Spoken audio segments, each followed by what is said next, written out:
Delighted to be joined by the Environment Secretary, George Eustice, right now. Good morning to you. Good morning. Well, let's talk about, obviously, the big news dominating the news the entire last week, the US presidential election. We've been discussing it all morning. Crucially, how the UK relationship with the United States is going to change under a Joe Biden presidency as opposed to a Donald Trump presidency. How much do you think there is going to be a change, and in what direction?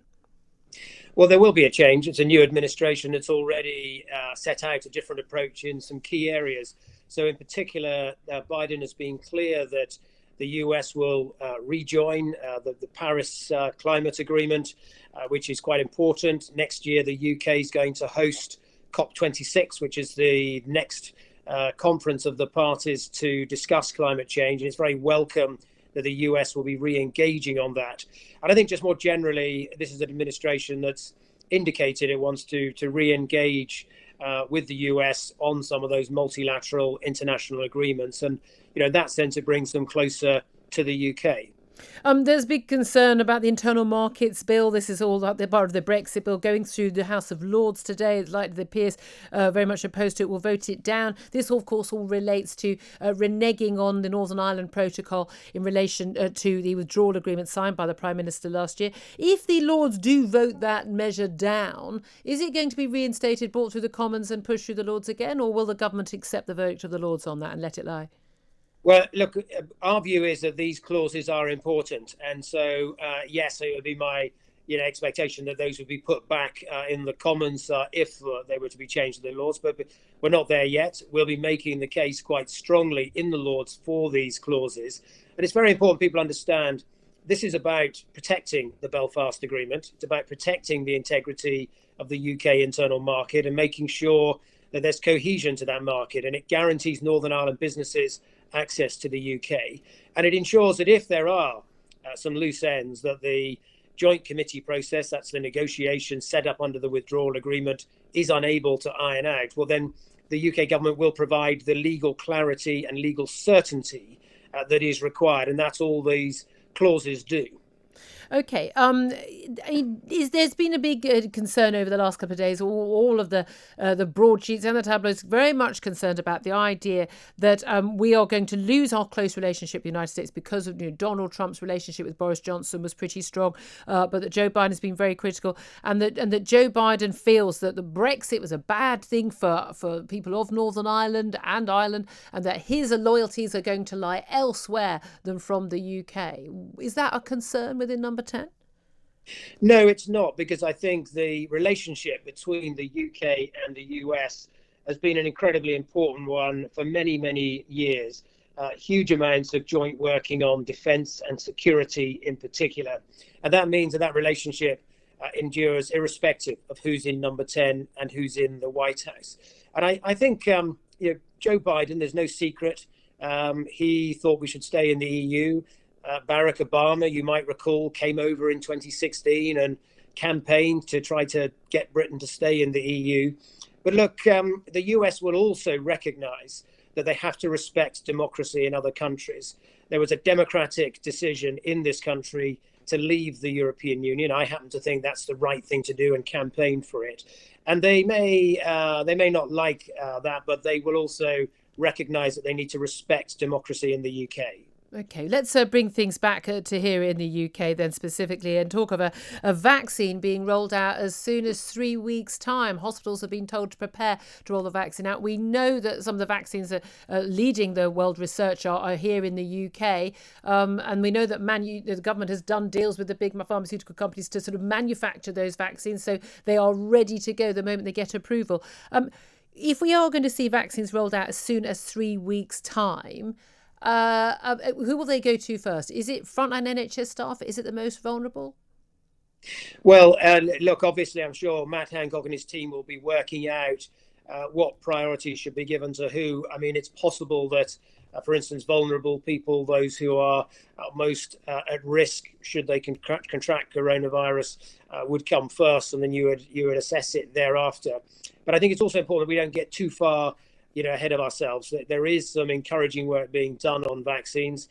there is a potential that it would be available sooner. We have to be ready so that when it does become available, we can act quickly to get it deployed.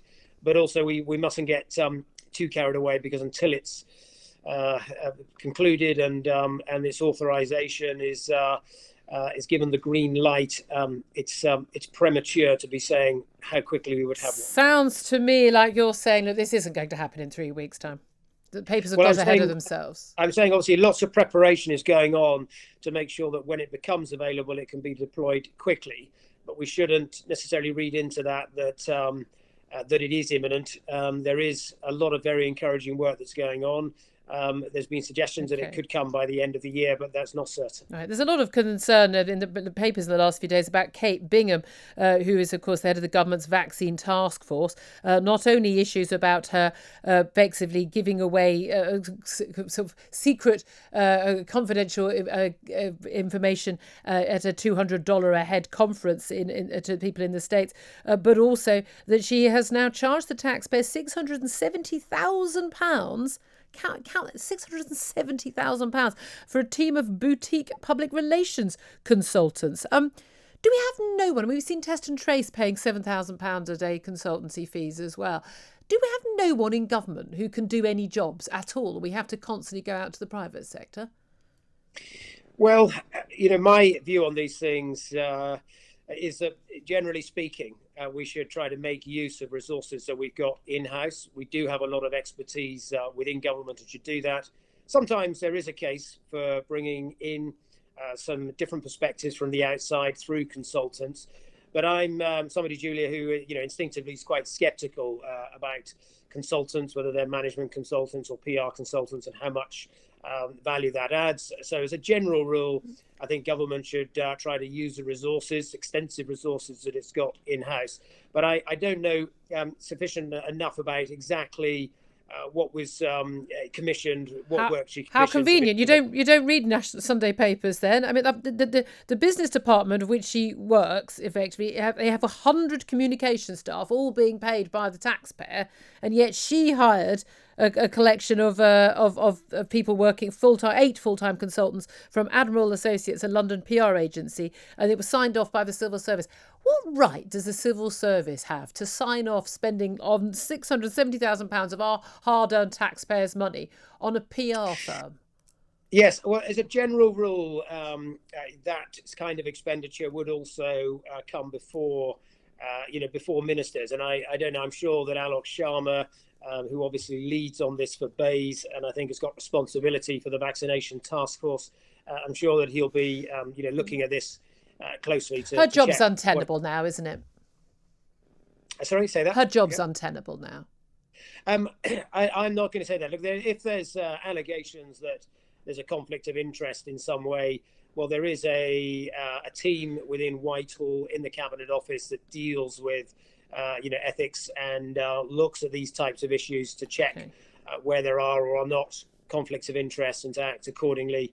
I'm sure if there's a complaint that they would look at that issue. All right. Let's also talk about the latest government U-turn. We were told that we didn't need to see, before the summer, we didn't need to see free school meal vouchers because it wasn't necessary, because people on the lowest incomes were getting enough money to be able to afford to feed their kids. And we had that U-turn after the footballer Marcus Rashford pressed on that case and got lots of public support early in the year.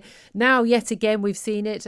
It's after numerous ministers like yourself and MPs have gone out and said, look, the government's doing what it needs to do to make sure the poorest children don't go hungry. We don't need to have these measures. It's not going to help the poorest children. We're doing enough. Now the government has given in and is going to give that free school meal voucher help. Is there any policy the government will stick to? Well, I mean, I can't help the fact that this will be reported by the media as a U-turn, but actually, it isn't. What the government said a couple of weeks ago is that we didn't think free school meals were the right vehicle to use to address household poverty. We felt that should be reserved for term time in schools, and that remains the case. But what we also said at the same time is that we were looking at other ways of being able to support those suffering food poverty. And we've been piloting since 2018, for instance, a new scheme which is around holiday activities and food aimed at disadvantaged households. and we're expanding that now quite significantly for next year from March. And to get us to that point, we're also giving another round of grants to local authorities so that they can target support in the best way in their area. So we're not reintroducing free school meals. We're giving local authorities an increased grant to be able to tackle this problem in the short term, and rolling out a scheme that we've actually been piloting since 2018. Okay. Just final question. I know we've got to let you go, but latest evidence that we've seen, we won't go all the old ground about 4,000 deaths a day and all of that, but the latest evidence from the various COVID apps for King's College and the Zoe app and also hospital admissions data shows evidence that infections were going down long before we went into lockdown across England. Hospital admissions are now at the same level they were 12 days ago. Was there any need for a lockdown? Weren't the tiers working? Well, we, as you know, persevered with the whole tiered approach, the regional approach, for as long as we could. Wasn't it about a week? It is the case. No, it is the case that the local lockdowns that happened in places like Liverpool did start to create improvements, and we did see the infection rate start to drop in those hotspots. The difficulty, though, that we had, Julia, is there were parts of the country, including mine, in places like Cornwall, where the prevalence of the virus was very low, but it was accelerating very quickly. And in Cornwall in particular, doubling every 7 days. And parts of the country had less resilience in the NHS, an older population more susceptible. And that is why we decided that we had to intervene, with this national lockdown. Okay, you said doubling every 7 days from a very, very low level, sort of, 6 to 12 or something. Liverpool, by the way, the infection rate was going down from early October. It went down before you even went into tier 3. Well, that's because, the measures that were being taken there were obviously, quite draconian measures to try to reduce mixing between households. And so, yes, you would expect that to have a benefit. We think that this national lockdown now will ensure that we can break the spread of the virus, both in those areas where you had high prevalence, but also areas where you had low prevalence but a rising infection rate. All right. Thank you very much, Steve, for joining us. Covered a lot of different issues there. Environment Secretary George Eustice, appreciate your time. 9:20 is the time. Up next, we're going to talk to Douglas Merritt.